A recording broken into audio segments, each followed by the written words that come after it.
اعوذ باللہ من الشیطان الرجیم بسم اللہ الرحمن الرحیم۔ تمام سامعین کو السلام علیکم ورحمۃ اللہ وبرکاتہ۔ سورہ اعراف کی آیتوں کا ہمارا مطالعہ چل رہا تھا۔ آیت نمبر 87 تک ہمارا مطالعہ ہوا تھا۔ آج آیت نمبر 88 سے لے کے 99 تک انشاءاللہ ہم مطالعے کی سعادت حاصل کریں گے۔ اس دعا کے ساتھ رب اشرح لی صدری ویسر لی امری واحلل عقدۃ من لسانی یفقہوا قولی۔ اللہم فقہنا فی الدین، اللہم فقہنا فی الدین، اللہم انا نسألک علما نافعا، آمین یا رب العالمین۔ رب العزت فرماتے ہیں آیت نمبر 88 میں سورہ اعراف کی، قال الملأ الذین استکبروا، بسم اللہ الرحمن الرحیم، قال الملأ الذین استکبروا من قومہ لنخرجنک یا شعیب والذین آمنوا معک من قریتنا او لتعودن فی ملتنا قال اولو کنا کارہین قد افترینا علی اللہ کذبا ان عدنا فی ملتکم بعد اذ نجانا اللہ منہا وما یکون لنا ان نعود فیہا الا ان یشاء اللہ ربنا وسع ربنا کل شیء علما علی اللہ توکلنا ربنا افتح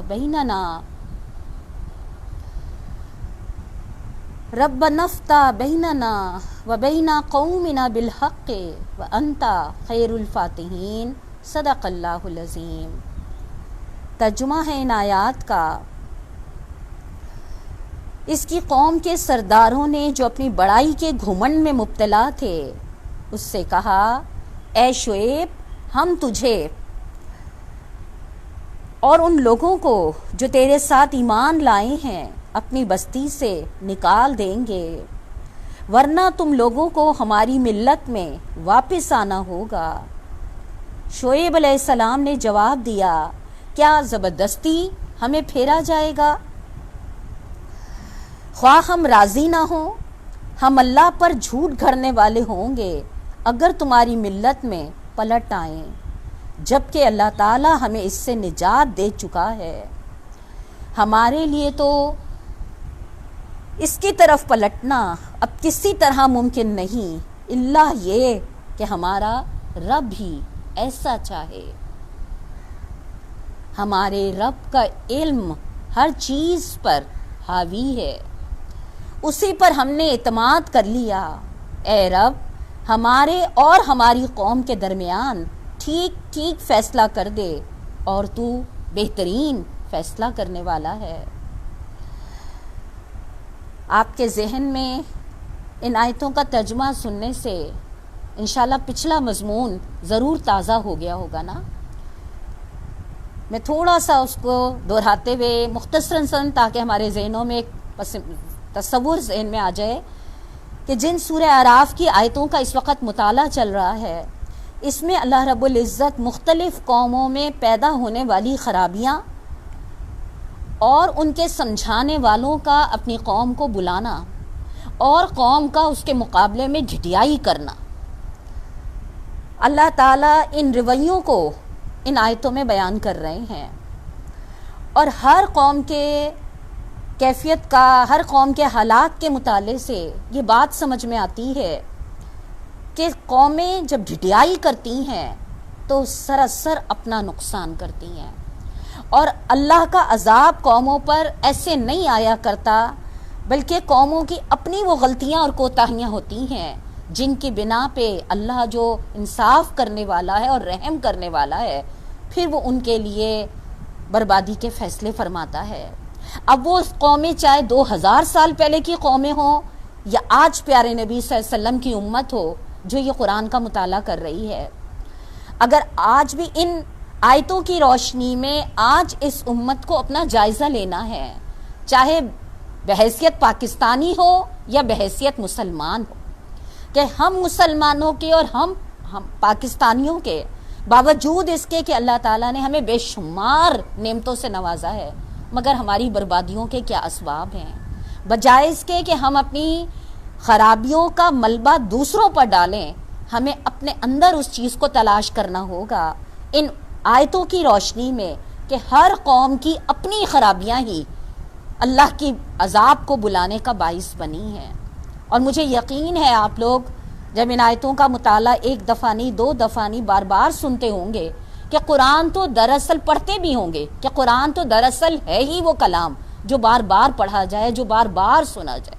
قرآن تو ہے ہی وہ اللہ تعالیٰ کا وہ معجزہ کہ اس کو بار بار جس نیت سے کھولا جائے اور رجوع کیا جائے، یہ دل کو ایک نئی جہت عطا کرتا ہے، ایک نئی سوچ عطا کرتا ہے، ذہن کو ایک نئی وسعت عطا کرتا ہے۔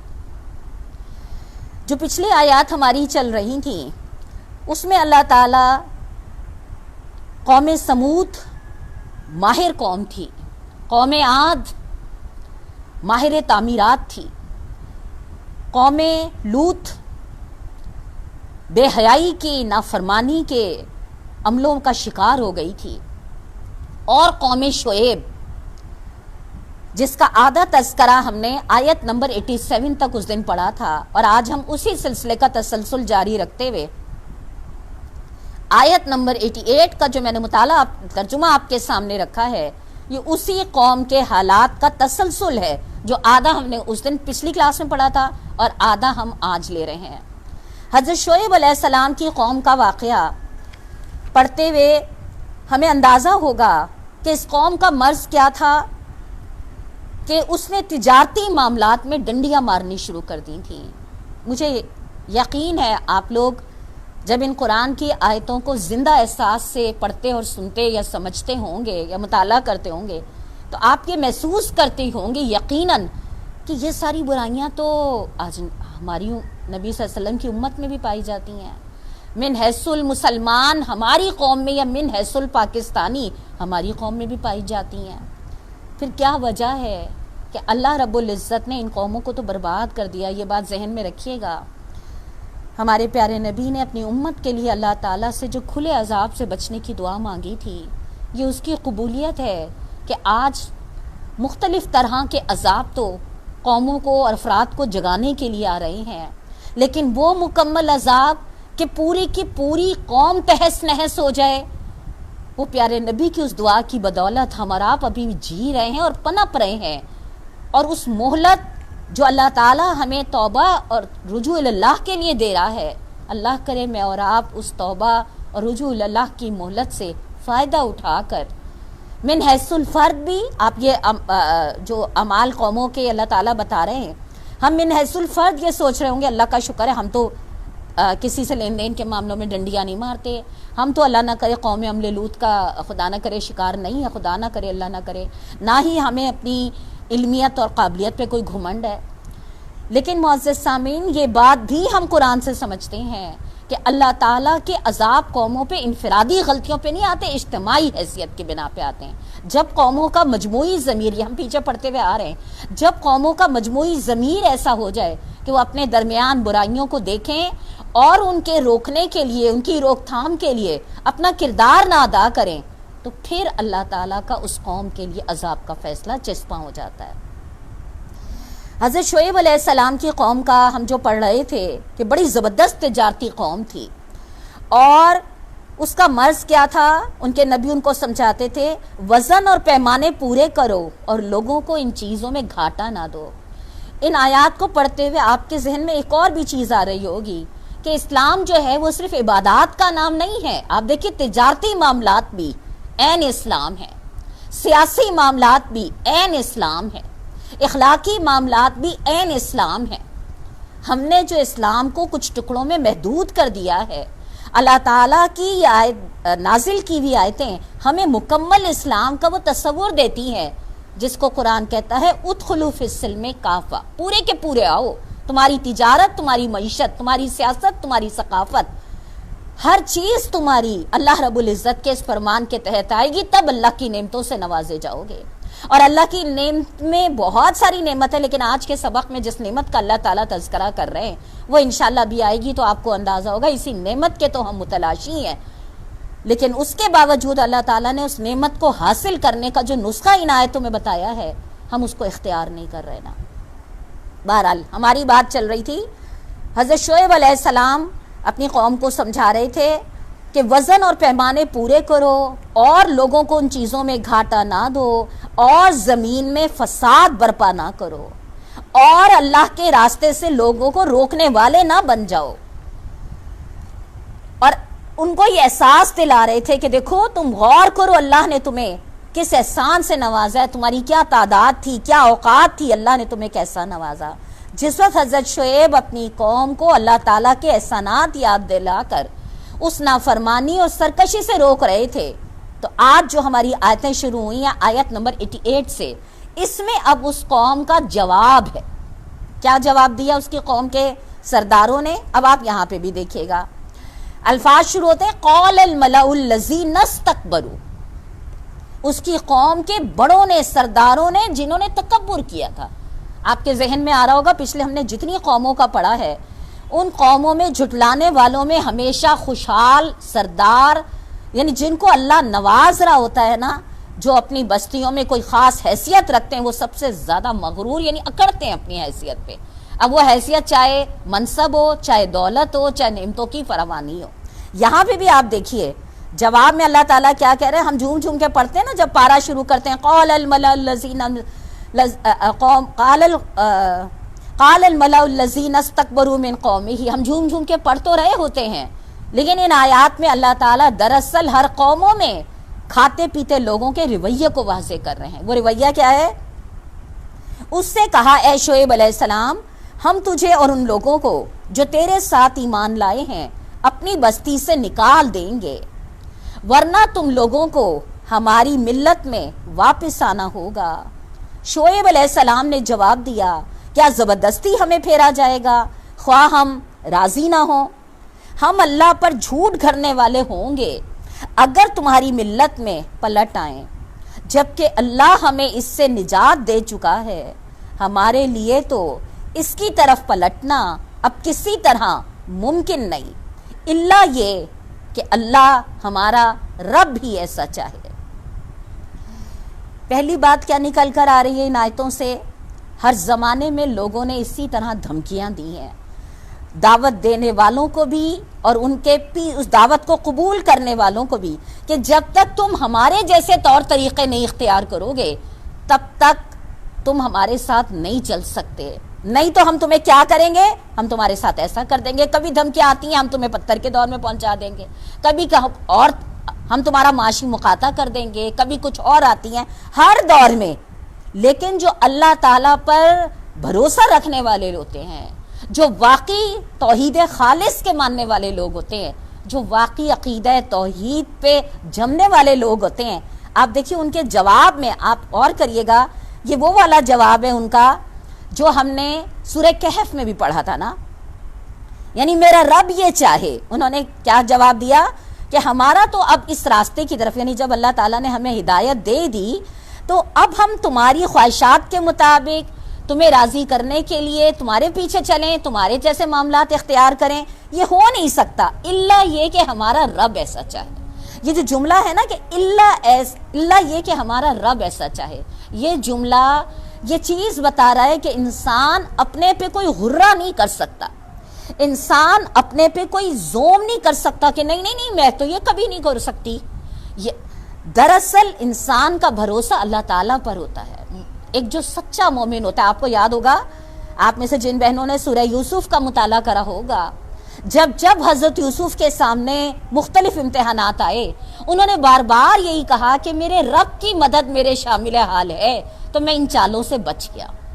ان سے کیا بات نکل کر آتی ہے؟ جو ایک سچا توحید پرست انسان ہوتا ہے، اگر اللہ تعالیٰ اس کو کوئی خوبی، کوئی صلاحیت، کوئی قابلیت دیتا ہے تو وہ اس پر غرہ نہیں کرتا، وہ اس پہ فخر نہیں کر رہا ہوتا، وہ اس پہ اکڑ نہیں رہا ہوتا کہ نہیں میں تو ایسا اور ایسا نہیں، بلکہ اس کا رویہ کیا ہوتا ہے کہ میرے رب کی یہ میرے دین ہے، اور جب میرا رب چاہے گا یہ اس کی دین ہے، جب چاہے لے سکتا ہے اور جب چاہے مجھے دے سکتا ہے۔ یعنی ان کا اعتماد جو ہے وہ اپنے آپ پر نہیں ہوتا۔ یہ جملہ میں اس لیے زیادہ اس سے کہہ رہی ہوں کہ کہ اگر ہم اپنے آپ پہ غور کریں نا، ظاہر ہے شیطان مختلف انداز میں ہمیں اپنے راستے پہ لے کے جا رہا ہوتا ہے، تو کبھی کبھی ہم یہ محسوس کرتے ہیں کہ کچھ ایسی اللہ تعالیٰ کے احکامات آتے ہیں کہ فوراً ہمارے منہ سے یہ نکلتا ہے، نہیں نہیں یہ تو میں نہیں کر سکتی، یہ تو میرے لیے ناممکن ہے، میں نے تو کبھی ایسا کرا ہی نہیں، میں یہ کیسے کروں گی، میرے تو حالات ہی اس کی اجازت نہیں دیتے۔ یہ جو ہمارے جملے ہوتے ہیں نا، یہ دراصل اس بات کا اظہار ہوتے ہیں کہ ہمیں اپنے آپ پر بڑا اعتماد ہے، لیکن اللہ تعالیٰ جن اپنے بندوں کے اندر جو خاصیت دیکھنا چاہتا ہے کہ میرے بندے کا اعتماد اپنی قابلیت پر، اس نعمت پر نہیں ہوتا جو اللہ تعالیٰ دیتا ہے، بلکہ میرے بندے کا اعتماد اس ذات پر ہے جو نعمت دینے والا ہے۔ اگر میرا رب مجھ سے کوئی کام لینا چاہتا ہے تو وہ لے گا، اور اگر میرے سامنے کچھ امتحانات آ رہے ہیں، کچھ کرنے کے کام آ رہے ہیں، تو میں یہ نہ سوچوں کہ نہیں میں یہ نہیں کر سکتی، میرے اندر قابلیت نہیں ہے، نہیں، بلکہ مجھے کس انداز میں سوچنا ہے، اگر میرے رب کی طرف سے یہ احکامات میرے لیے آ رہے ہیں یا یہ کام میرے لیے آ رہا ہے، تو میرا اگر رب پہ بھروسہ ہے تو فوراً میں کیا کہوں گی، انشاءاللہ میرے رب نے چاہا تو میں انشاءاللہ ضرور کروں۔ یہ جملے جو ہیں، دیکھیے ہم بچوں کے بھی منہ کے چھوٹے چھوٹے جملوں سے نا ان کے کردار کو جانچتے ہیں، کہ بچے کے منہ سے ذرا سا تو تراک کا جملہ نکلا تو ہم سمجھ لیتے ہیں کہ کس طرح کے دوستوں میں رہ رہا ہے۔ تو یہ چھوٹے چھوٹے جملے جو ہوتے ہیں نا، یہ جس طرح بچوں کے اخلاق واضح کر رہے ہوتے ہیں، اسی طرح سے ہم لوگوں کے بھی جو یہ جملے ہیں جو ہم چھوٹے چھوٹے بول رہے ہوتے ہیں، بظاہر چھوٹے ہوتے ہیں لیکن یہ ہماری شخصیت کو پورٹریٹ کر رہے ہوتے ہیں، اس کی عکاسی کر رہے ہوتے ہیں۔ ہمیں اپنے پہ کتنا اعتماد ہے اور ہمارا اپنی رب پر کتنا اعتماد ہے، ہاں انشاءاللہ میرے رب نے چاہا تو میں ضرور کر لوں گی۔ تو یہ جو جملہ آپ نے دیکھا نا کہ وہ حضرت شعیب علیہ السلام اور ان کی جو ان پر ایمان لائے تھے، کیا کہتے ہیں ہمارا تمہارے راستے کی طرف پلٹنا ممکن نہیں ہے الا یہ کہ ہمارا رب ایسا چاہے۔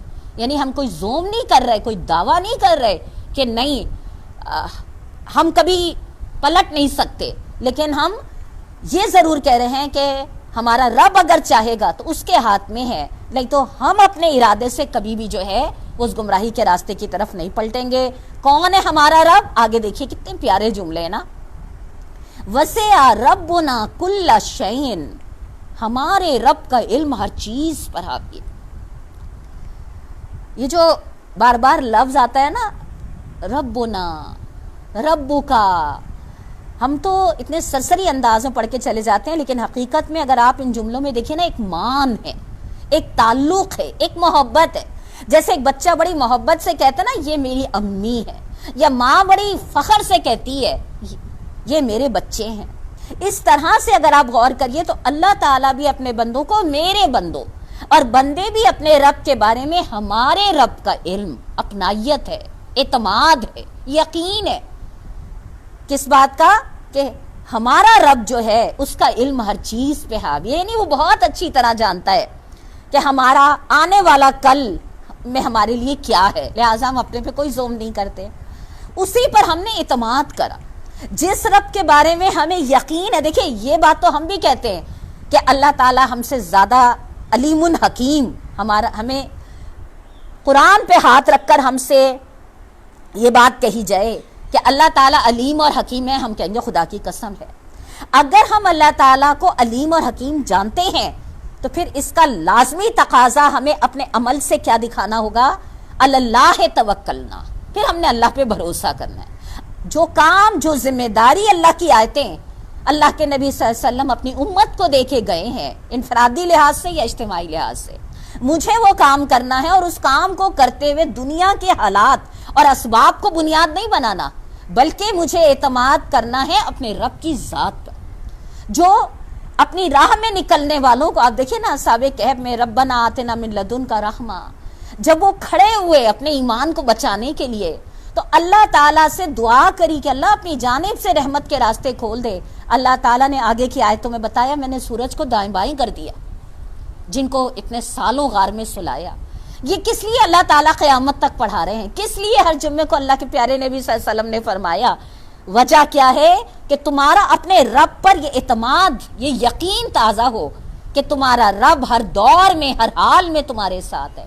اور اگر واقعی تم نے بھروسہ کرنے کا حق ادا کر دیا، اس کے حوالے اپنے آپ کو کر دیا، اپنے حالات اور اپنے اسباب پر غور کرنے کے بجائے اس بات پہ غور کرا کہ میرے رب کا حکم ہے، میرا رب مجھ سے یہ کام لینا چاہتا ہے، میرا رب مجھے اکیلا نہیں چھوڑے گا، تو پھر تم یقین کرو کہ اللہ، وہ جو قرآن میں بڑا پیارا جملہ ہے نا، اللہ 5000 فرشتوں سے تمہاری مدد کر سکتا، مگر تم وہ اعتماد کرنے والے بنو تو صحیح۔ لہٰذا جو جملے ہیں نا، ہمارے رب کا ہر چیز پر علم حاوی ہے، اسی پر ہم نے اعتماد کرا۔ اے رب، اب آپ دیکھیے، جب ایک ہستی پر ایک مان، ایک اعتماد، ایک تعلق ظاہر کیا جا رہا ہے تو اب اس ہستی سے مانگا بھی جا رہا ہے۔ انسان مانگتا اسی سے ہے جس کے بارے میں اسے پتا ہوتا ہے کہ یہ اس کے اختیار میں ہے نا۔ کیا مانگا جا رہا ہے؟ عاجزی دیکھیے، پیار بھی ہے، محبت بھی ہے، تعلق بھی ہے، ضرورت بھی ہے، فریاد بھی ہے۔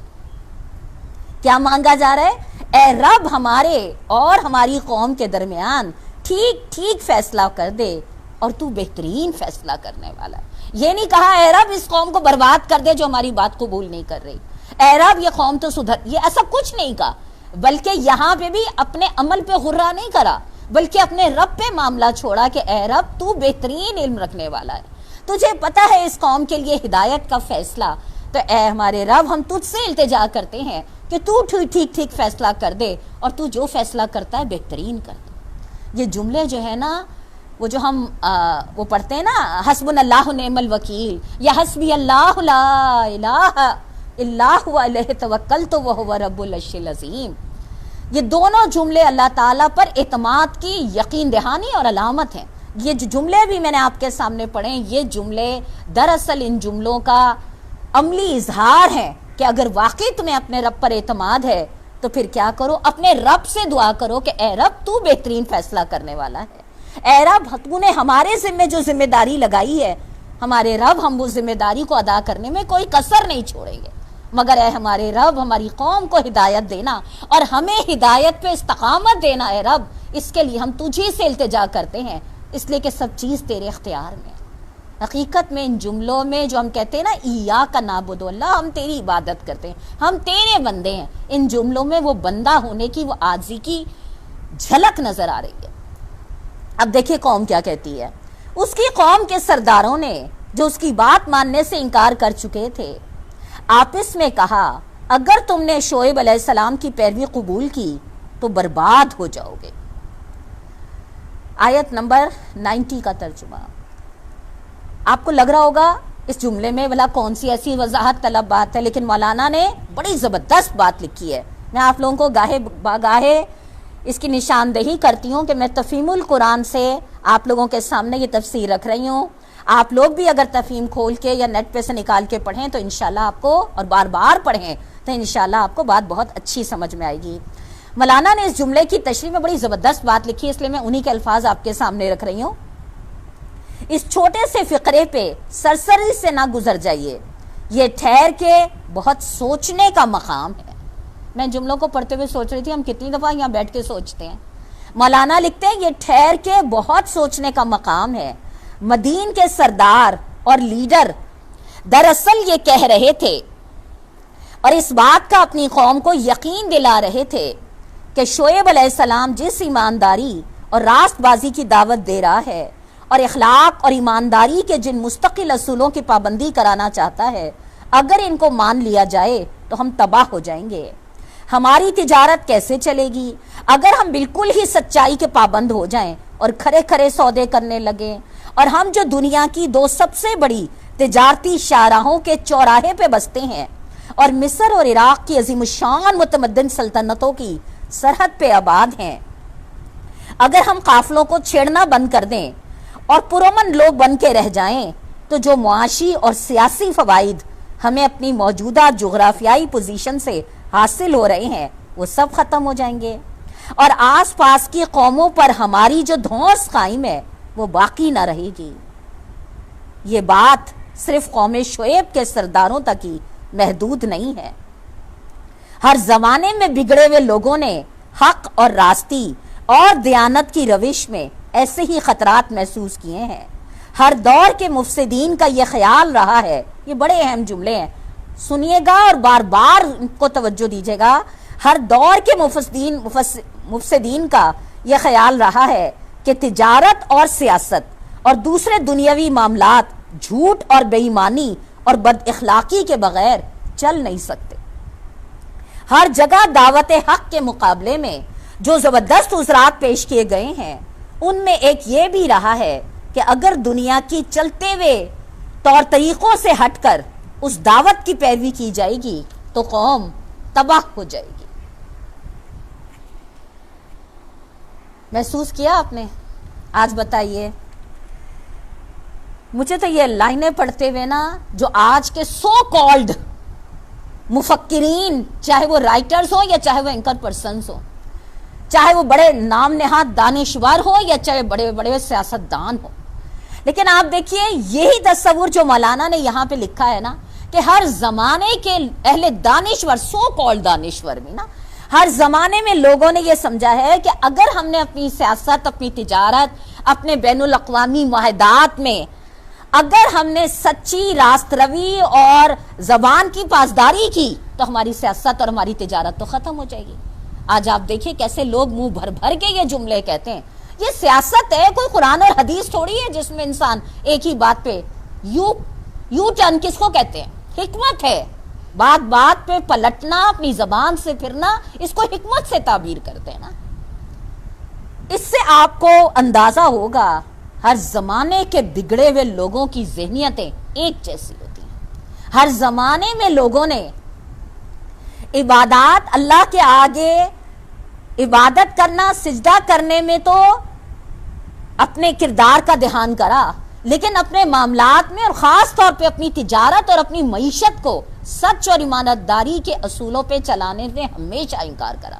لوگوں نے ہمیشہ یہ سمجھا کہ جب تک ان معاملات میں جھوٹ، مکر، دھوکے بازی، چال بازی نہیں آئے گی، جب تک، اور یہی تانا مجھے تو اب اس بات کو پڑھتے میں ہوتا ہے، یہی تانا آج کے لوگوں کے لیے سب سے بڑا، جو اس راستے کی طرف لوگوں کو بلاتے ہیں کہ لوگوں جو اپنی عبادات میں بہت سچے ہو، لوگوں اپنی تجارت اور اپنی سیاست میں بھی سچے لوگوں کو چنو اور سچے لوگوں کو اپنے ذمہ داریوں کے لیے پسند کرو۔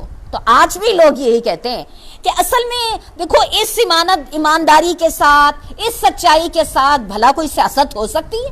سیاست تو ہے ہی مکر کا کام۔ آپ سوچئے ہمارے ذہنوں کو کیا بنا دیا گیا۔ حالانکہ ابن تیمیہ کی بڑی اچھی ایک کتاب ہے سیاسی اس کے لحاظ سے، اس میں انہوں نے سیاست کی اتنی اچھی تشریح کری ہے کہ سیاست مانے پاکی، نکھارنا، کسی چیز کو بہتر کرنا، مگر ہمارے یہاں سیاست کیچڑ میں گند اچھالنے کا نام ہے۔ جو جتنا زیادہ بد زبان ہو، اپنے وعدے کی خلاف ورزی کرنے والا ہو، جتنے زیادہ یو ٹرن لینے والا ہو، اتنا ہی زیادہ ہم کہتے ہیں یہ بڑا کامیاب سیاستدان ہے۔ جوڑ توڑ اور چال چلنا، یہ بڑا کامیاب۔ جس قوم کے جو قوم سجدہ اللہ کے آگے کرتی ہو، جو قوم اس قرآن کے سائے میں قرآن پہ ہاتھ رکھ کے حلف اٹھاتی ہو، جو قوم اس قرآن کے سائے میں اپنی بیٹیوں کو رخصت کرتی ہو، وہی قوم اس قرآن کے احکام کی دندنا کے خلاف ورزی کرے اور اعلان یہ نغمے گائے کہ سیاست میں ایمانداری اور تجارت میں دیانتداری، بھلا کبھی یہ چیزیں ساتھ چلی ہیں؟ بھلا اس سے کبھی ہم ایک کامیاب سیاستدان یا ایک کامیاب تجارت کرنے والے بن سکتے ہیں؟ سوچئے آپ ذرا، آج اگر سود پہ بات کی جائے معاملات میں، لو ساری دنیا کا چلن ہے، ہم دنیا کے ساتھ کیسے تجارت کریں گے؟ دنیا کوئی 1400 سال پہلے والی تھوڑی ہے کہ ایک چھوٹا سا گاؤں اور ایک چھوٹا سا قبیلہ ہے اور وہ تجارت کر رہا ہے۔ کوئی آج کی دنیا تو گلوبل ولیج ہے، ہم سود کے بغیر کیسے کام کر سکیں گے؟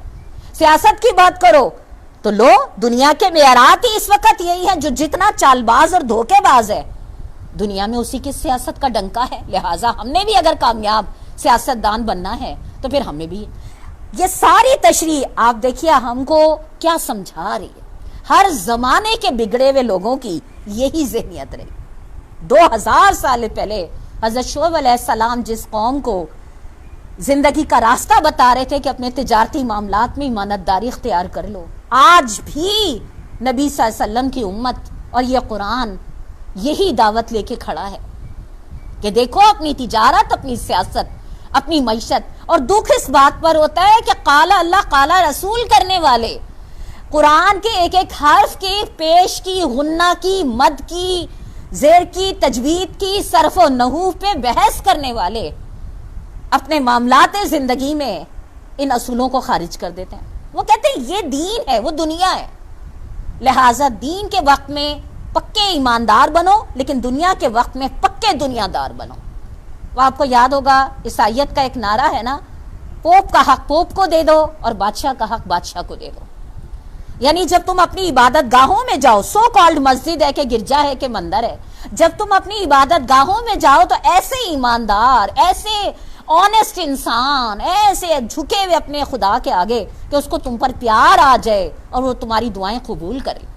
اور جب بادشاہ کے سامنے جاؤ تو بادشاہ کے قانون کے مطابق ہر وہ کام کرو، وہ دھوکہ ہے، وہ چال بازی ہے، وہ بدعہدی ہے، وہ مکر ہے، ہر وہ کام کرو، بادشاہ کا حق بادشاہ کو دے. قرآن کہاں اس تصور کی بتائیے تائید کرتا ہے؟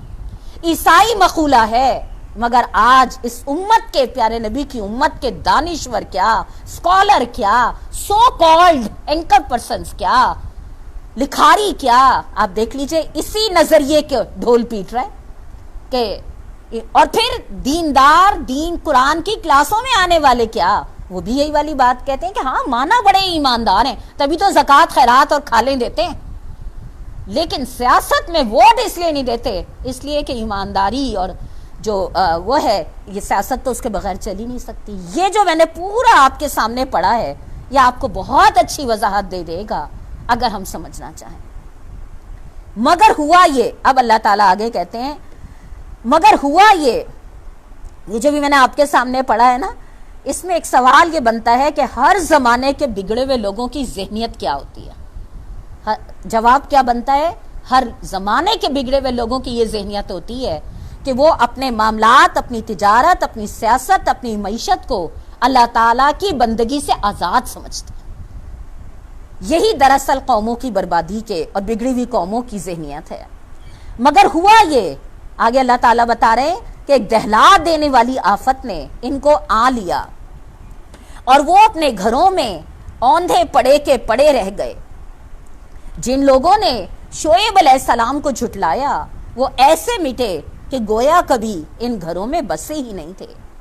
شعیب کے جھٹلانے والے ہی آخر کار برباد ہو کے رہے. اب دیکھیے آخر کار برباد ہو کے رہے. اللہ تعالیٰ نے بس اتنا مکالمہ حضرت شعیب کا اور ان کی قوم کے درمیان کا ہمارے سامنے رکھا ہے. اس کے بعد کتنی مدت تک حضرت شعیب اپنی قوم کو سمجھاتے رہے ہمارے سامنے نہیں ہے. صرف اتنی بات، ایک کیریکٹر، ایک کہتے ہیں نا جیسے کسی بوری کو دیکھنا ہو تو اس کا ایک دانہ دیکھ کے بوری کا اندازہ کر لو، اس طرح اللہ تعالیٰ ہر قوم میں سے ایک ایک جھلک دکھا کے کہ یہ ان قوم کی نافرمانی تھی، یہ اس قوم کے صاحب حیثیت لوگوں کا رویہ تھا، اور یہ اللہ کی طرف بلانے والوں کا رویہ رہا ہے. تم لوگ بھی آج جس دور میں جی رہے ہو اپنے آپ کو انہی کرداروں میں، تم بلانے والوں میں سے ہو، اصلاح کرنے والوں میں سے ہو، آنکھیں بند کر کے دنیا کے طور طریقوں کے چلنے والوں میں سے ہو. تم اپنے کردار کو ان آیتوں کی روشنی میں تلاش کر لو اور اپنی اصلاح کر لو. یہی قرآن کا مقصد ہے.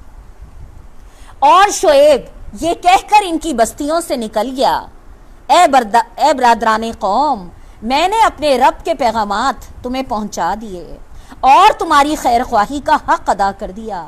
اب میں اس قوم پر کیسے افسوس کروں جو قبول حق سے انکار کرتی ہے.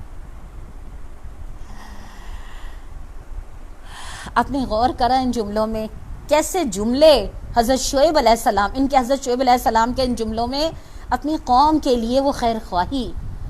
مجھے ان جملوں کو پڑھتے ہوئے نا سورہ یاسین میں وہ جو جس شخص کا واقعہ ہے نا، وہ جو ایک شخص دور سے دوڑتا ہوا آیا اور اس نے اپنی قوم سے کہا لوگوں مان لو ان کی بات، یہ تم سے کوئی اجر نہیں چاہتے. قوم نے کیا کرا؟ قتل کر دیا. پہلے 2 نبی اس قوم کو بات سمجھا رہے تھے، قوم مان کے نہیں دے رہی تھی. یہ ایک اکیلا شخص جس کا نہ نام ہے، نہ خاندان ہے، نہ ذات ہے، نہ برادری ہے، اس کے پاس حق پہنچ چکا تھا، دور سے آیا. یہ نہیں سوچا نبی سمجھا رہے ہیں میری بات کیا سنے گی، نہیں، اس کو پتا تھا اگر اس پر حق واضح ہے تو اسے پہنچانا ہے. اس نے پہنچایا، قوم نے قتل کر دیا اللہ کے نبی صلی اللہ علیہ وسلم. اور اس نے، قرآن میں جملے ہیں، اس شخص سے کہہ دیا گیا کہ داخل ہو جاؤ جنت میں. بظاہر انجام کیا تھا؟ دنیا کے لحاظ سے نہ اس کی دعوت کسی نے قبول کری، الٹا اسے قتل کر کے دنیا سے رخصت کر دیا. ہماری دنیا کے پیمانوں سے وہ ناکام شخص ہے، لیکن سورہ یاسین کی آیات کے پیمانے سے وہ کامیاب شخص ہے. اس لیے کہ اللہ تعالیٰ کے الفاظ یہ ہیں، کہہ دیا گیا داخل ہو جاؤ جنت میں. آپ مجھے بتائیے اور کامیابی کون سی چاہیے؟ اور پھر اللہ کے نبی صلی اللہ علیہ وآلہ وسلم نے اس شخص کی تعریف کرتے ہوئے فرمایا، اس شخص نے جیتے جی بھی اپنی قوم سے خیر خواہی کی اور مر کر بھی. کیا خیر خواہی ہے کہ اس نے اس شخص کا جملہ آپ تفسیر میں پڑھیے گا، کاش میری قوم کو معلوم ہوتا کہ میرے رب نے کس چیز کی بدولت میری مغفرت فرما دی. بڑا پیارا جملہ ہے. ذرا سورہ یاسین، یہ تو معلوم ہے کہ سورہ یاسین کی 7 مبینیں اپنی حاجات کے لیے پڑھنی چاہیے. یہ بھی معلوم ہے کہ اللہ کے نبی صلی اللہ علیہ وسلم نے فرمایا کہ مرنے والے کے سرہانے سورہ یاسین پڑھ دو تاکہ نصیحت کا حق ادا ہو جائے. لیکن یہ نہیں معلوم کہ خیر خواہی کا یہ حق ساری زندگی کے لیے، اور اس خیر خواہی کے فریضے کو انجام دیتے ہوئے چاہے تمہارے ساتھ قوم یہ سلوک کرے کہ تمہیں قتل کر دے، تب بھی تم اللہ کی نگاہ میں کامیاب ہو. اللہ کے پیارے نبی اس شخص کی تعریف کرتے ہیں. قرآن نہ نام بتاتا ہے، نہ خاندان بتاتا ہے، نہ پارٹی بتاتا ہے، نہ ذات بتاتا ہے، کردار بتاتا ہے. قیامت تک کے لیے وہ کردار بتاتا ہے. اے اہل ایمان، اس کردار کی پیروی کرنے والے بن جائیں. ضروری نہیں ہے تمہاری خیر خواہی کے نتائج دنیا میں اچھے نظر آ جائیں. لوگ کہتے ہیں نا، سیلاب کے موقع پہ آپ موجود ہوتے ہیں، بارشوں میں آپ موجود تھے، کورونا میں آپ موجود تھے، قربانیوں میں آپ موجود ہوتے ہیں، ہر جگہ آپ موجود ہوتے ہیں، لیکن پھر بھی اختیار میں آپ موجود نہیں ہوتے. تو کسی نے بڑا اچھا جملہ جواب دیا. انہوں نے کہا، بھائی ہم برے لوگ ہیں، برے وقتوں میں ہی کام آتے ہیں. تم ہمیں نہیں اس قابل سمجھتے، تم اپنے اوپر خود اللہ کے اس عذاب کو بلا رہے ہو جو اس صورت میں تمہارے گھروں میں اور تمہاری بستیوں میں نظر آ رہا ہے. تو ٹھیک ہے، لیکن ہم جو کام کرتے ہیں، خیر خواہی کیا ہے؟ بے غرض ہو کے کام کیا جائے، جو کہ ہم اپنی آنکھوں کے سامنے دیکھ رہے ہیں نا. وہی چیز آپ یہ دیکھیے، حضرت شعیب اپنی بستی سے یہ کہتا ہوا نکل گیا، اے برادران قوم، کوئی غصہ نہیں ہے، کوئی نفرت نہیں ہے، کوئی حقارت نہیں ہے کہ دیکھا اچھا ہوا، نیک لوگوں کو مسترد کر رہے تھے نا، اچھا ہوا عذاب، ایسا کچھ بھی نہیں ہے. نہیں، اے برادران قوم، میں نے اپنے رب کے پیغامات تمہیں پہنچا دیے، تمہاری خیر خواہی کا حق ادا کر دیا. مجھے یہاں پہ خرم مراد مرحوم کے وہ جملے اتنے یاد آتے ہیں. وہ کہتے ہیں، ہم کبھی بیٹھ کے اپنا جائزہ کریں تو ہم ذرا اپنے بارے میں سوچیں، ہمارے بارے میں کتنے لوگ یہ گواہی دیں گے کہ ہم نے لوگوں کی خیر خواہی کا حق ادا کر دیا. اور خیر خواہی میں صرف بھوکے کو کھانا کھلانا اور ننگے کو لباس پہنانا ہی کافی نہیں ہے. خیر خواہی یہ ہے کہ لوگوں کو ان کے رب سے ملا دیا جائے اور جہنم کے راستے سے بچا لیا جائے. سوچئے گا ضرور، ہماری جتنی بھی زندگی دنیا میں ہے، 20 25 30 40 50 60، کتنے لوگ ہمارے حق میں دنیا میں اور آخرت میں، اللہ کے پیارے نبی صلی اللہ علیہ وسلم تو خطبہ حجت الوداع میں لوگوں سے گواہی لے کے گئے تھے، لوگوں گواہ ہو کہ میں نے اللہ کا پیغام پہنچا دیا تھا. خرم مراد کہتے ہیں، ہم میں سے ہر شخص یہ اٹھا کر دیکھے، ہم میں سے کتنے لوگ اپنے حق میں یہ گواہیاں جمع کر رہے ہیں. کیا ہمارا محلہ، کیا ہمارے شہر، کیا ہماری بستیاں، کیا ہماری قوم، جس کے بارے میں ہم آج کہتے ہیں کہ مانتی نہیں ہے، کیا یہ قوم ہمارے حق میں گواہی دے گی کہ ہم نے اس تک اللہ کا پیغام پہنچانے کا حق ادا کرا؟ یا ہم بھی اپنی سہولت کے تحت اور اپنی حالات کے تحت اور اپنی موڈ کے تحت ہم نے حق پہنچایا، اپنی سہولت کے تحت ہم نے حق پہنچایا، باقی ہم بھی اسی طرح اوروں کی طرح دنیا کی مصروفیات میں ہی لگے رہے.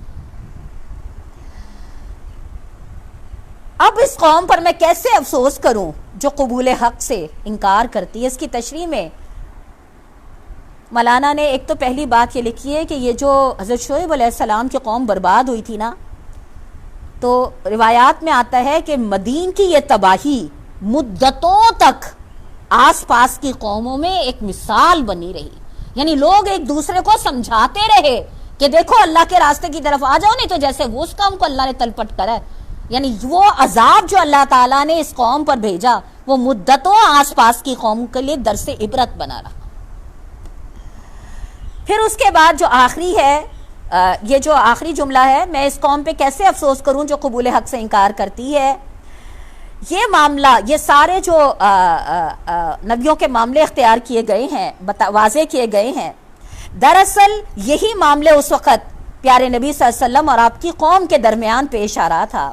ہر قصے میں، یہ جملے غور سے سنیے گا، آج بھی سیم یہی صورتحال ہے، ہر قصے میں ایک فریق نبی ہے جس کی تعلیم، جس کی دعوت، جس کی نصیحت اور خیر خواہی اور جس کی ساری باتیں بالکل وہی ہیں جو پیارے نبی کی تھیں، اور دوسرا فریق حق سے موڑنے والی قوم ہے جس کی اعتقادی گمراہیاں، جس کی اخلاقی خرابیاں، جس کی جاہلانہ ہٹ درمیاں، جس کے کھاتے پیتے لوگوں کا غرور، جس کے نافرمانوں کا اپنی دنیا پرستی پہ اصرار، غرض سب کچھ وہی ہے جو قریش میں پایا جاتا تھا۔ پھر ہر قصے میں منکر قوم کا جو انجام پیش کیا گیا، اس سے دراصل یہ بات سمجھانی مقصود ہے کہ اگر تم نے اللہ کے بھیجے ہوئے پیغمبر کی بات نہ مانی اور اصلاح حال کا جو موقع اللہ تمہیں دے رہا ہے، اسے اندھی ضد میں مبتلا ہو کے کھو دیا، تو آخر کار تمہیں بھی اس تباہی اور بربادی سے دوچار ہونا پڑے گا جو ہمیشہ سے گمراہی اور فساد پہ اصرار کرنے والی قوموں کے حصے میں آتی رہی ہیں۔ گویا یہ ایک وارننگ ہے جو سقط قریش مکہ کو بھی دی جا رہی تھی، اور یہ ایک وارننگ ہے ہر دور میں ان ایمان لانے والوں کے لیے، ان انسانوں کے لیے جو اس قرآن سے اپنے زندگی کے لاہے عمل کو تیار کرنا چاہتے ہیں۔ ان کے لیے بھی یہ وارننگ ہے کہ تم بھی جو اس قرآن میں پچھلی قوموں کے واقعات پڑھ کے اللہ تعالیٰ کی تنبیہات پڑھ رہے ہو، اور اگر پھر بھی من حیث الفرد اور من حیث القوم اپنی اصلاح کی طرف متوجہ نہیں ہو رہے ہو اور اس فریضے کو ادا نہیں کر رہے ہو، تو اللہ کو تمہارا بھی یہ انجام کرتے دیر نہیں لگے گی۔ اس کے بعد اللہ رب العزت فرماتے ہیں، اب جو میں آپ کے سامنے آیتیں پڑھ رہی ہوں، آیت نمبر 94 اور آیت نمبر 95، اس میں آپ کو ایک سوال کا جواب ملتا ہے، کون سے حالات قرآن کے نزدیک دعوت کے لیے سازگار حالات ہیں، یعنی دعوت کے لیے سازگار ماحول ان آیتوں کے فرمان کے مطابق کون سا ہے۔ اب میں وہ آیتوں کا ترجمہ پڑھتی ہوں تاکہ اس سوال کے تحت جب آپ ان آیتوں کا ترجمہ میں پڑھوں گی تو آپ کو جواب مل جائے گا۔ کبھی ایسا نہیں ہوا کہ ہم نے کسی بستی میں نبی بھیجا ہو اور اس بستی کے لوگوں کو پہلے تنگی اور سختی میں مبتلا نہ کیا ہو، اس خیال سے کہ شاید وہ عاجزی پہ اتر آئیں۔ پھر ہم نے ان کی بدحالی کو خوشحالی سے بدل دیا، یہاں تک کہ وہ خوب پھلے پھولے اور کہنے لگے ہمارے اسلاف پر بھی اچھے اور برے دن آتے ہی رہے ہیں۔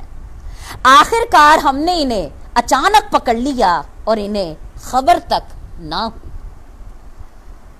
اس کی تشریح میں مولانا نے بڑی اچھی وضاحت لکھی ہے، میں وہ پڑھ رہی ہوں۔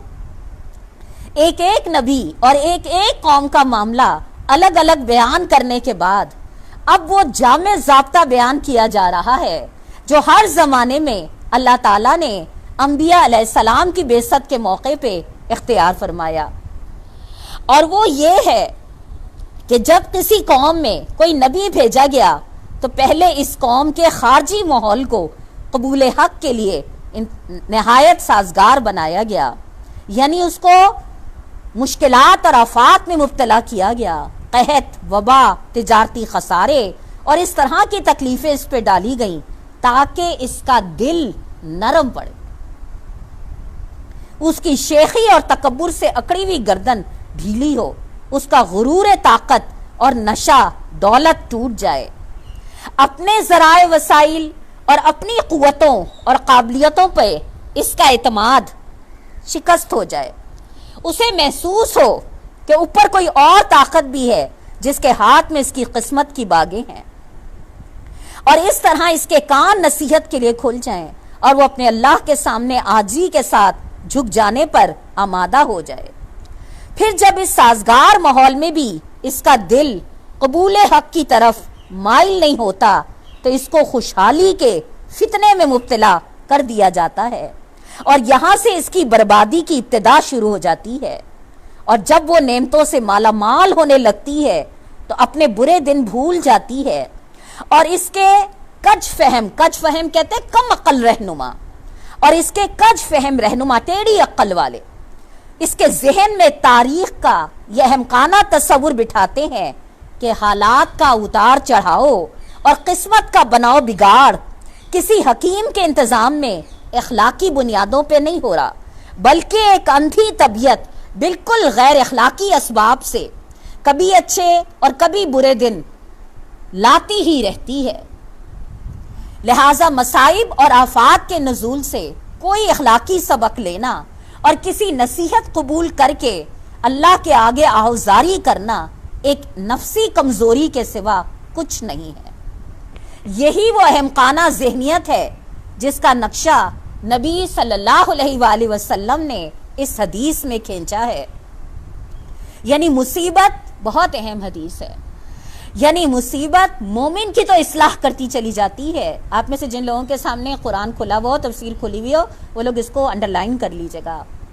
یعنی مصیبت مومن کی تو اصلاح کرتی چلی جاتی ہے، یہاں تک کہ جب وہ اس بھٹی سے نکلتا ہے تو ساری کھوٹ سے صاف ہو کے نکلتا ہے، لیکن منافق کی حالت بالکل گدھے کی سی ہوتی ہے، کچھ نہیں سمجھتا کہ اس کے مالک نے اسے کیوں باندھا اور کیوں چھوڑ دیا۔ بس جب کسی قوم کا یہ حال ہوتا ہے کہ نہ مصائب سے اس کا دل اللہ کے آگے جھکے، نہ نعمتوں پہ وہ شکر گزار ہو اور نہ کسی حال میں اصلاح قبول کرے، تو پھر اس کی بربادی اس طرح اس کے سر پہ منڈلانے لگتی ہے جیسے پورے دنوں کی حاملہ عورت کہ کچھ نہیں کہا جا سکتا کہ کب وضع حمل ہو جائے۔ یہاں یہ بات اچھی طرح سمجھ لیجئے کہ ان آیات میں اللہ تعالیٰ نے جس ضابطے کا ذکر فرمایا ہے، ٹھیک یہی ضابطہ پیارے نبی کی بعثت کے موقع پہ بھی برتا گیا، اور شامت زدہ قوموں کے جس طرز عمل کی طرف اشارہ کیا گیا، ٹھیک وہی طرز عمل سورہ اعراف کے نزول کے زمانے میں قریش والوں سے ظاہر ہو رہا تھا۔ حدیث میں عبداللہ بن مسعود اور عبداللہ بن عباس رضی اللہ تعالیٰ عنہ دونوں کی متفقہ روایت ہے کہ پیارے نبی کی بعثت کے بعد جب قریش کے لوگوں نے آپ کی دعوت کے خلاف سخت رویہ اختیار کرنا شروع کرا تو پیارے نبی نے دعا کی کہ خدایا یوسف علیہ السلام کے زمانے میں جیسا 7 سالہ قحط پڑا تھا ویسے ہی قحط سے ان لوگوں کے مقابلے میں میری مدد کر۔ چنانچہ اللہ تعالیٰ نے انہیں سخت قحط میں مبتلا کیا اور نوبت یہاں تک پہنچ گئی کہ لوگ مردار کھانے لگے، چمڑے اور ہڈیاں اور اون تک کھا گئے۔ آخر کار مکے کے لوگوں نے، جن میں ابو سفیان پیش تھا، پیارے نبی سے درخواست کی کہ ہمارے لیے اللہ سے دعا کیجئے، مگر جب آپ کی دعا سے اللہ نے وہ برا وقت ٹال دیا اور بھلے دن آ گئے تو ان لوگوں کی گردنیں پہلے سے زیادہ اکڑ گئیں، اور جن کے دل تھوڑے بہت نرم ہوئے تھے ان کے بھی اشرار قوم نے یہ کہہ کر انہیں سمجھانا شروع کیا کہ میاں یہ تو زمانے کے اتار چڑھاؤ ہیں، پہلے بھی آخر قحط آتے ہیں، کوئی نئی بات تو ہے نہیں کہ اس مرتبہ ایک لمبا قحط پڑ گیا۔ لہٰذا ان چیزوں سے دھوکہ کھا کر محمد صلی اللہ علیہ وسلم کے پھندے میں نہ پھنس جانا۔ یہ تقریریں اس زمانے میں ہو رہی تھیں جب یہ سورہ اعراف نازل ہوئی، اس لیے قرآن مجید کی یہ آیات ٹھیک اپنے موقع پہ چسپاں ہوتی ہیں اور اس سے بات پوری طرح سمجھ میں آتی ہے۔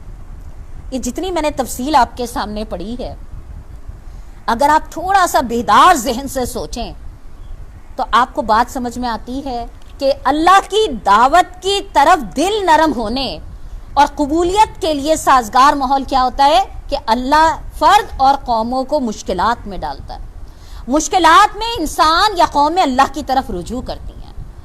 اب اگر وہ اس وقت اللہ کی طرف رجوع کر لیتی ہیں اور اپنی حالات اپنی اصلاح کر لیتی ہیں تو اللہ تعالیٰ ان کو تھام لیتا ہے، اللہ تعالیٰ ان کے لیے بہتری کے راستے۔ لیکن اگر وہ جیسا کہ آپ نے یہ جو کارل مارکس اور فرائیڈ اور ان کے ڈارون کے نظریے ہیں نا، اگر آپ جو ہمارے نظام تعلیم کی بنیادوں میں شامل ہے، جو تھیوریز ہمیں پڑھائی جا رہی ہیں، اس میں یہ مذہب جو ہے، یعنی اپنے دنیا کے ہونے والے معاملات کے بارے میں یہ کہنا کہ اس کے پیچھے کوئی طاقت کام کر رہی ہے، اس طاقت کو خدا کا نام دینا، مذہب کا سہارا لینا، یہ تو بزدلوں کا کام ہے۔ آپ سوچئے جو بھی میں نے آپ کے سامنے لائنیں پڑھی ہیں، آج کیا فرق آپ کو نظر آتا ہے۔ اور مسلمان کا حال تو اس لحاظ سے بڑا برا ہے کہ قرآن کہتا ہے کہ اللہ ہے، اس کا ماں باپ، اس کے خاندان والے، جس گھرانے میں وہ پیدا ہوا، وہ کہتا ہے خدا ہے، اس کا کوئی شریک نہیں ہے۔ اور جس نظام تعلیم کو وہ پڑھ کے دنیا سمیٹ رہا ہے وہ نظام تعلیم کہتی ہے مذہب جو ہے بزدل لوگوں کا ایک ڈھکوسلا ہے. آپ مجھے بتائیے کون سا کنفیوز مسلمان ہم اس معاشرے کو دے رہے ہیں؟ قرآن کی تعلیمات کیا کہاں جا رہی ہیں؟ یہ جو اللہ کے نبی صلی اللہ علیہ وسلم کی میں نے ابھی حدیث آپ کے سامنے رکھی نا، مصیبت مومن کی اصلاح کرتی ہے. جیسے سونے کو بھٹی میں ڈالو تو وہ نکھر نکھر کے نکلتا ہے. گویا بھٹی کیا ہے؟ مشکل حالات. اس کے بارے میں بڑا اچھا جو وہ شعر ہے نا، باد مخالف سے نہ گھبرا اے عقاب کے تو، یہ تو چلتی ہے تجھے اونچا اڑانے کے لیے. یہ جو مشکلات ہوتی ہیں یہ تو اور مومن کی پرواز کو اونچا کرتی ہیں. وہ بڑا اچھا آپ لوگوں نے پڑھا ہوگا نا کہ عقاب آپ کو پتہ ہے کتنا بلند اڑنے والا جانور ہے، لیکن کوا جو اس کو نقصان پہنچاتا ہے نا تو اس کے پروں کے اوپر بیٹھ کے اس کی پیٹھ کو کچلتا ہے. تو عقاب اس کوے کو جو اس کی پیٹھ پہ بیٹھا ہوا ہوتا ہے اس کو گرانے پہ قدرت نہیں رکھتا کیونکہ وہ اس کے اوپر بیٹھا ہوا ہے. اس کوے کو گرانے کے لیے عقاب کیا کرتا ہے؟ اپنی اڑان اونچی کر دیتا ہے اور اونچی اونچی. جتنا زیادہ اونچی اڑان کرتا ہے کوا خود بخود اس کی پیٹھ سے ہٹ جاتا ہے. سمجھانا کیا مقصود ہے؟ مومن کی مثال جو ہے وہ ایک عقاب کی، تو شاہی ہے بسیرا کر پہاڑوں کی چٹانوں پر. یہ جو دنیا کی محبت اور دنیا پرستی اور دنیا کی مشکلات ہے نا، یہ کوے کی مانند ہے جو انسان کو گھیرے لیتی ہیں. لیکن اگر مومن اپنی اڑان اونچی کر لے، اونچی سے مطلب یہ جو قرآن کا راستہ ہے، اگر وہ اپنی زندگی کا مقصد، اپنی سوچوں کا، اپنی کوششوں کا منہج جو ہے وہ اللہ کے کلام اور جنت کو بنا لے، تو پھر یہ سب چیزیں جو ہوتی ہیں، جس طرح عقاب اپنی گردن سے کوے کو اتار بیٹھتا ہے، اس طرح ہم اپنی زندگی کی الجھنوں سے انشاءاللہ باہر نکل آتے ہیں. لیکن یہ سب چیزیں جب ہوں، جب ہم ان مشکلات کا اللہ کے بھروسے پہ مقابلہ کرنے کے لیے کھڑے ہوں. یہاں تو ہم درسوں میں بیٹھ بیٹھ کے بڑے بڑے درس سنتے ہیں، اس کا بھی درس سنتے ہیں، اس کا بھی بٹن دباتے ہیں، اس کا بھی سنتے ہیں اور شیئر کر رہے ہوتے ہیں. ہاں واقعی اس کا بڑا اچھا ہوتا ہے، ہاں وہ بڑا اچھا موٹیویشن ہے، ہاں وہ بڑا اچھا درس ہے اس کا. ہم تبصرے کر رہے ہوتے ہیں، لیکن اس گفتگو میں جو کردار، جو کریکٹر، جو رول مانگا گیا ہے قرآن کی آیتوں سے، اس سے تو ہم دبک دبک کے بیٹھے ہوئے ہوتے ہیں. کھڑا ہونا تو بڑی دور کی بات ہے، ہم تو سوچتے بھی نہیں ہیں کہ ہم مشکلات کے راستے میں اپنے آپ کو حق کے راستے میں ڈالیں، جو ہے ہی مشکلات والا راستہ. وہ جو اللہ تعالیٰ نے سورہ بقرہ میں بتایا نا شروع میں ہی، جب ذرا روشنی ہوتی ہے تو کچھ دیر چل لیتے ہیں، جب اندھیرا چھا جاتا ہے تو کھڑے ہو جاتے ہیں. یعنی جتنی آسانی ہوتی ہے، اور جہاں تک معاملات آسانی کے راستے پہ چل رہے ہوتے ہیں، اپنی مرضی کے مطابق چل رہے ہوتے ہیں، وہاں تک تو دین اور شریعت سر آنکھوں پر. لیکن جہاں معاملات اپنی خواہشات، اپنے مفادات پہ زر پڑتی ہے اور مشکلات کا راستہ آتا ہے، وہاں پہ کیا ہوتا ہے؟ چھوڑے جی، دنیا میں کون کرتا ہے، نہ بھائی نہ، میرے اندر تو اتنی ہمت نہیں ہے، نہ بھائی نہ، تمہارا ہی حوصلہ ہے، کہہ کے آگے نکل جاتا ہے. تو یہ جو بھی میں نے آپ کے سامنے پڑھا پیارے نبی کا جملہ، منافق کی حالت گدھے کی سی ہوتی ہے. آپ دیکھیں ذرا تشبیہ کسے دیا، اور ہم جھوم جھوم کے پڑھ رہے ہیں، حدیثوں کی شرح بھی پڑھ رہے ہیں، حدیثوں کے معنی بھی پڑھ رہے ہیں اور جھوم جھوم کے پڑھ رہے ہیں. جو حدیث ہمیں اپنی حالت کی اصلاح، کوئی ذرا مجھے عام زبان میں کہہ دے دے تمہاری تو حالت بالکل گدھے کی سی ہے، کیسا ناگوار لگے گا. ہم کہیں گے تمہیں حق کس نے دیا یہ جملے مجھے کہنے کا؟ نا، ہمارے پیارے نبی کہہ رہے ہیں کہ اس منافق کی، اس انسان کی حالت، اس مومن کی حالت گدھے کی سی ہے جو یہ نہیں سمجھتا کہ اس کے مالک نے اسے باندھا تو کیوں باندھا اور چھوڑا تو کیوں چھوڑا. یہ جو اس کی زندگی میں مشکلات آ رہی ہیں، امتحانات آ رہے ہیں، یہ اس لیے آ رہے ہیں تاکہ تو اس کے ذریعے اپنے رب کی رضا حاصل کر، نہ کہ اس لیے آ رہے ہیں کہ تو اور بزدلی کا راستہ اختیار کر کے دنیا پرستی میں جیسا سب جگہ ہو رہا ہے ایسا تو بھی کر لے. نہ، اس لیے تھوڑا آ رہے ہیں. اصلاحی صاحب کا بڑا پیارا جملہ ہے، انہوں نے کہا یہ شریعت نامردوں کے لیے نہیں اترا ہے، جو حالات کے دہرے پہ بہ جائیں تاریخ کبھی ان کو یاد نہیں کرتی. تاریخ نے کس کو یاد رکھا؟ یزید کو یاد رکھا، معاویہ کو یاد رکھا، یا حضرت امام حسین کو یاد رکھا؟ سوچے ذرا. یا اور آگے بڑھتے چلے آئیے، خلافت عثمانیہ پہ آ جائیے، تاریخ نے کس کو یاد رکھا؟ جو اپنے ذاتی مفاد کو اپنے دین کے مفاد پہ، حق کے مفاد پہ ترجیح دیتا رہا، وہ تاریخ کے صفحات پہ محفوظ ہوا؟ یا جس نے اپنے ذاتی مفاد کو اپنے دین کے مفاد پہ قربان کر دیا، وہ تاریخ کے صفحوں میں محفوظ ہو گیا؟ فیصلہ کرنا ہمارا کام اور اس فیصلے کے لیے راستہ اختیار کرنا بھی ہمارا کام، لیکن سمجھانے میں اللہ کے نبی صلی اللہ علیہ وسلم نے کوئی کسر نہیں چھوڑی۔ اس سے میری معزز سامعین یہ بات سمجھ لیجئے کہ جن مشکلات میں ہم زندگی کے اس وقت چل رہے ہیں، یہ مشکلات ہمیں اللہ کی طرف پلٹانے کے لیے آ رہی ہیں، یہ دعوت کی قبولیت کے لیے سازگار وقت ہے۔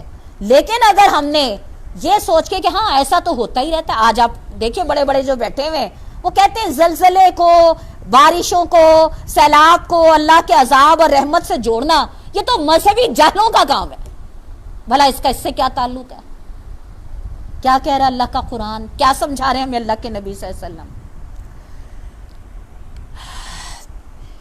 اس کے بعد آیت نمبر 96، میرا چونکہ وقت ختم ہو رہا ہے، اس میں اللہ تعالیٰ، میں اب تھوڑا سا تیز لے کے چلوں گی، آیت نمبر 96 میں اللہ تعالیٰ خوشحالی کا نسخہ بتا رہے ہیں۔ اب یہاں ہمارے کان ضرور کھڑے ہوں گے، اس لیے کہ خوشحالی کا نسخہ، محلوں میں رہنے والے کو بھی بتا دو کہ میرے پاس ایک ایسا نسخہ ہے جس سے تمہاری دولت 10 گنا زیادہ ہو جائے گی، اور جھونپڑی میں رہنے والے کو بھی بتا دو کہ میرے پاس ایک ایسا منتر ہے جس سے تمہاری دولت 10 گنا زیادہ ہو جائے گی، سب کے کان کھڑے ہو جائیں گے۔ اللہ تعالیٰ بھی اپنے کلام میں خوشحالی کا نسخہ سمجھا رہے ہیں۔ کیا ہے نسخہ اللہ تعالیٰ کے نزدیک؟ آیت نمبر 96، وَلَوْ أَنَّ أَهْلُ الْقُرَىٰ آمَنُوا وَاتَّقُوا لَفَتَحْنَا عَلَيْهِمْ بَرَكَاتٍ مِّنَ السَّمَاءِ وَالْأَرْضِ وَلَٰكِن كَذَّبُوا فَأَخَذْنَاهُمْ بِمَا كَانُوا يَكْسِبُونَ۔ اگر بستیوں کے لوگ ایمان لاتے اور تقوی کی روش اختیار کرتے تو ہم ان پر آسمان اور زمین سے برکتوں کے دروازے کھول دیتے، مگر انہوں نے تو جھٹلایا، لہٰذا ہم نے اس بری کمائی کے حساب میں انہیں پکڑ لیا جو وہ سمیٹ رہے تھے۔ پھر کیا بستیوں کے لوگ اب اس سے بے خوف ہو گئے کہ ہماری گرفت کبھی اچانک ان پر رات کے وقت نہ آ جائے گی جبکہ وہ سوتے پڑے ہوں گے، یا انہیں اطمینان ہو گیا کہ ہمارا مضبوط ہاتھ کبھی یکا یک ان پر دن کے وقت نہ پڑے گا جبکہ وہ کھیل رہے ہوں گے؟ کیا یہ لوگ اللہ کی چال سے بے خوف ہیں؟ Question mark. کیا یہ لوگ اللہ کی چال سے بے خوف ہیں؟ اللہ سوال کر رہا ہے پڑھنے والوں سے، سننے والوں سے۔ سوال کا جواب دیا جاتا ہے، سوال کا جواب سوچا جاتا ہے، سوال کے جواب میں اپنا ایٹیٹیوڈ، اپنا رد عمل سوچا جاتا ہے، تعین کیا جاتا ہے۔ سوال کو صرف گنگنا کے تلاوت کر کے دہرا نہیں دیا جاتا۔ حالانکہ اللہ کی چال سے وہی قوم بے خوف ہے جو تباہ ہونے والی ہے۔ کیا خوشحالی کا نسخہ؟ اب آپ سوچیں گے لو اس میں تو ہمیں کچھ ایسا سمجھ میں نہیں آیا، ہمیں نہیں نظر آیا کہ کون سا۔ ایمان تو الحمدللہ ہم لائے ہیں، اور تقوی کی روش بھی، نماز، روزہ، پردہ، زکوٰۃ، الحمدللہ غریبوں کی مدد، جو ہمارے بس میں، جتنی ہمیں سہولت ہے، جتنی ہمیں فرصت ہے، جتنی ہمیں اجازت ہے، جتنا ہمارے لیے ممکن ہے، ہم نے تو اپنے معیارات بنا رکھے نا تقوی کی۔ آپ کو یاد ہوگا ابھی جو محرم کا پروگرام ہوا تھا اس میں بھی، اور اس سے پہلے جو پاکستان کے مسائل پہ اگست کے حوالے سے، 14 اگست کے حوالے سے پروگرام ہوا تھا، آپ دونوں پروگراموں میں اٹھا کر دیکھیے گا تقوی کی روش اللہ تعالیٰ کے نزدیک کون سی روش ہے۔ تقوی اللہ تعالیٰ کے نزدیک اس کیفیت کا نام ہے جس میں انسان کے اندر اپنی نیکیوں پہ اطمینان نہ ہو بلکہ اپنی کمزوریوں کی اصلاح کی فکر ہو، اور دین کے راستے میں، اللہ کے حق کے راستے میں آگے بڑھتے رہنے کا ارادہ، عزم، قربانی اور جدوجہد ہو۔ یہ ہے تقوی۔ مگر ہم نے تو تقوی اس مخصوص لبادے کا اور مخصوص اوقات میں مخصوص عبادات کا نام بنا لیا، اور مطمئن ہے الحمدللہ ہم دوسروں سے بہت بہتر ہیں۔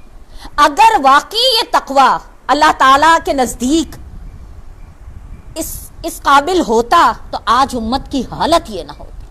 آپ سوچئے ذرا وہ لوگ جن کے پیٹ کمروں سے لگے ہوئے تھے، جب ایران کے شہنشاہ کے پاس جاتے ہیں، کہتے ہیں وہ وصول کرنے کے لیے وہ ہوتا ہے غیر مسلموں کے لیے جزیہ، اور وہ کہتے ہیں کہاں ہیں وہ لوگ جن کے پیٹ ان کی کمروں سے لگے ہوئے تھے۔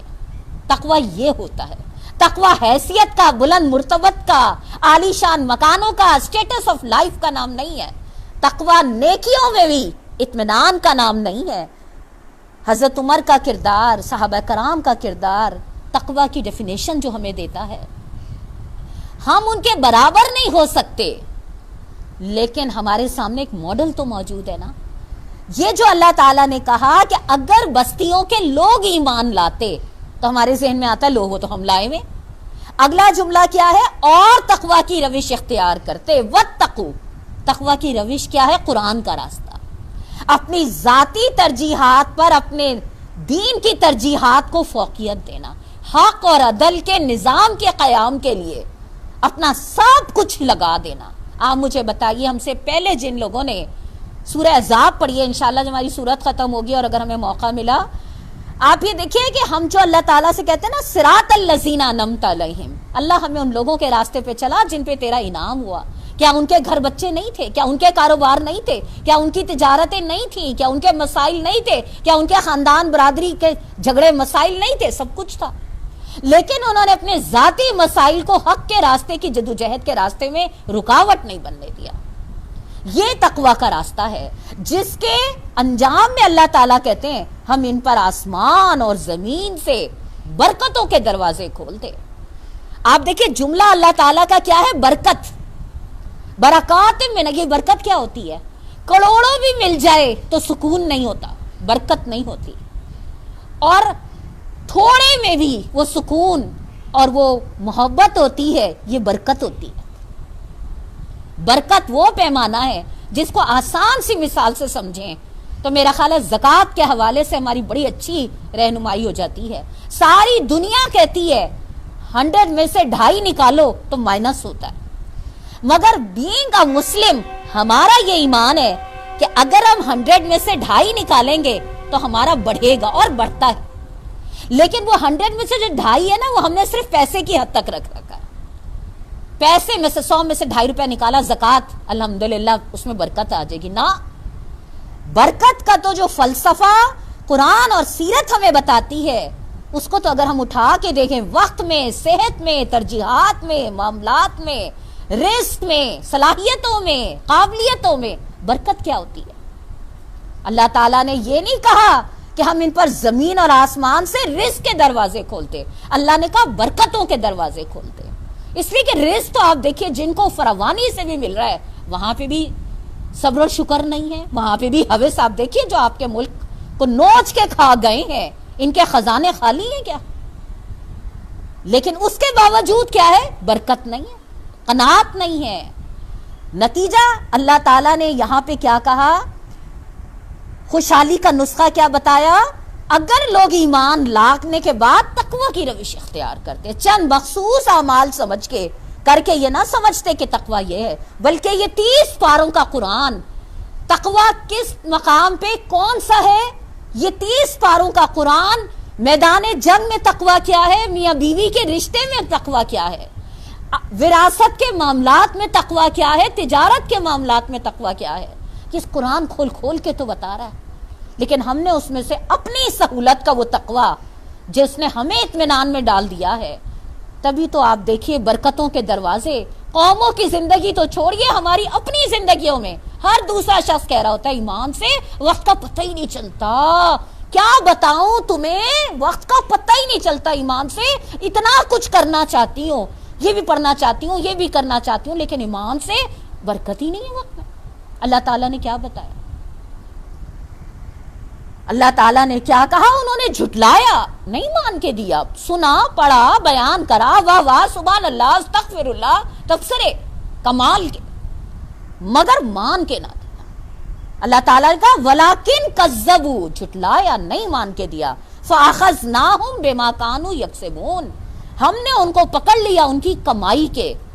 یہ ایک بڑا اہم نقطہ ہے، آپ کو یاد ہوگا، یہ میں بار بار آپ کے سامنے رکھتی ہوں. اللہ تعالیٰ یہ نہیں کہتے کہ ہم نے پکڑ لیا ان کو ان کی برائی کے سبب، نہیں. اللہ تعالیٰ کہتے ہیں ان کی کمائی کے سبب.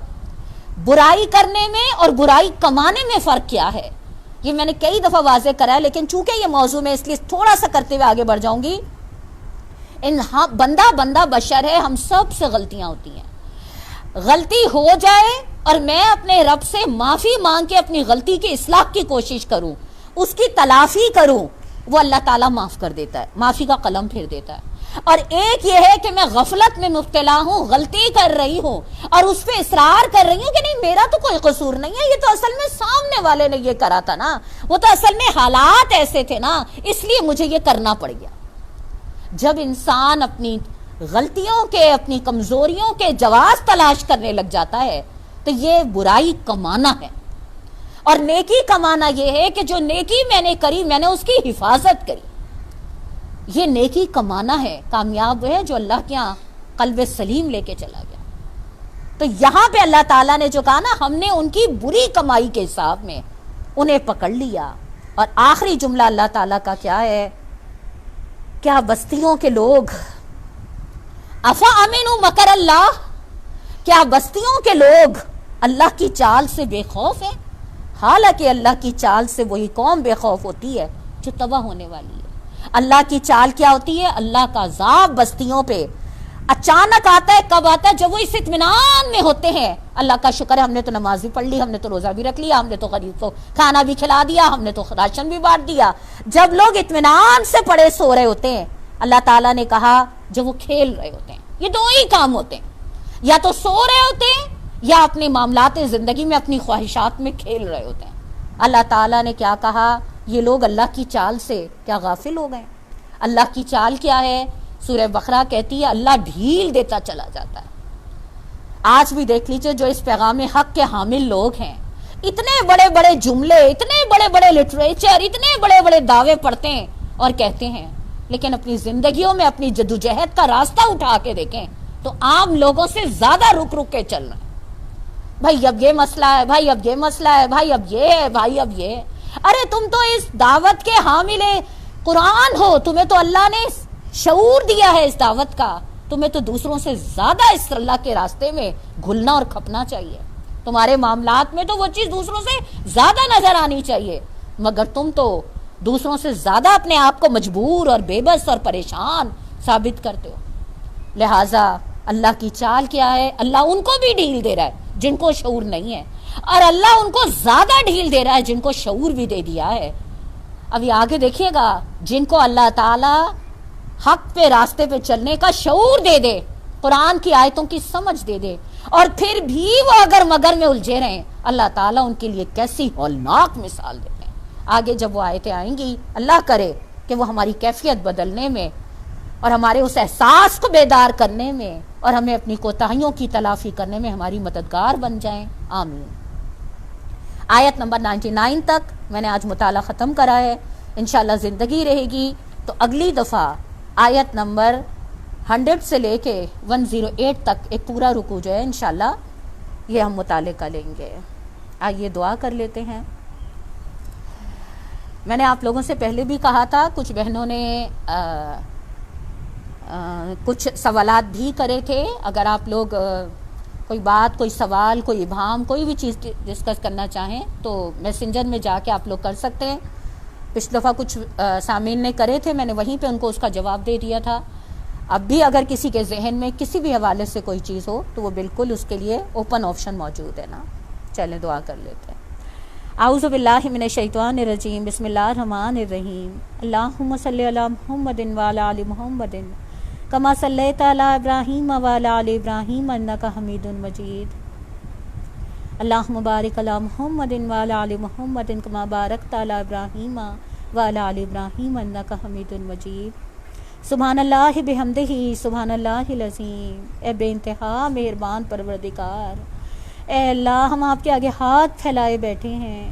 اللہ تعالیٰ آپ نے ہمیں اپنے کلام کی جن آیتوں سے استفادہ کرنے کا موقع دیا، اے اللہ پچھلی قوموں کے حالات سے ہمیں اپنی حالات کی اصلاح کا جو نسخہ بتایا ہے، اللہ تعالیٰ ہمیں اس کو اپنی زندگی کے لیے لاہ عمل بنانے والا بنا دے، اپنی کوتاہیوں سے اللہ رجوع کرنے والا بنا دے۔ اے اللہ جن غفلتوں کے سبب پچھلی قومیں عذاب کا شکار ہوئی، اللہ ہمیں سنبھلنے والا بنا دے، ہمیں اپنی قوم کو سنبھالنے والا بنا دے۔ اے اللہ جو آپ نے قرآن میں معیار مانگا ہے، وجاہدوا فی اللہ حق جہادہ، اللہ ہمیں اس معیار پہ اپنے آپ کو لانے والا بنا دے اللہ، اپنی انفرادی اور اپنے اجتماعی معاملات۔ مالک تجھ سے کوئی چیز چھپی نہیں ہے، مالک تو ہر چیز کا جاننے والا ہے۔ اے ہمارے رب، اے ہمارے پروردگار، ہم پر رحم کر دے۔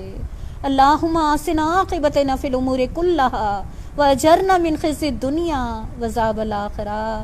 اللہ ہمارے دنیا کے تمام کاموں کو بہترین طریقے سے اور بہترین انجام سے ہم کنار فرما دے، اور ہمیں آخرت کی رسوائی سے بچا لے، اور ہمیں دنیا کی ذلت سے بھی محفوظ رکھ۔ اے اللہ، جس حق اور عدل اور انصاف کے لیے، اے اللہ جس تقوی کے نظام کے لیے اللہ تو نے امت کو یہ ذمہ داری سونپی ہے، اے اللہ ہمیں بحیثیت فرد اور بحیثیت قوم اپنی ذمہ داری کو بہترین طریقے سے ادا کرنے والا بنا دے۔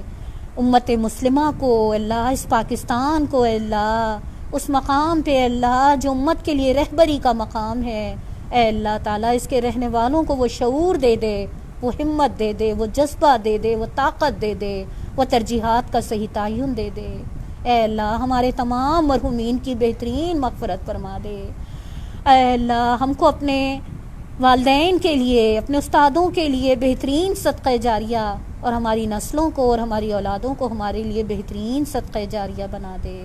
اے اللہ اپنے نبی کی امت کے لیے خیر کے فیصلے فرما دے۔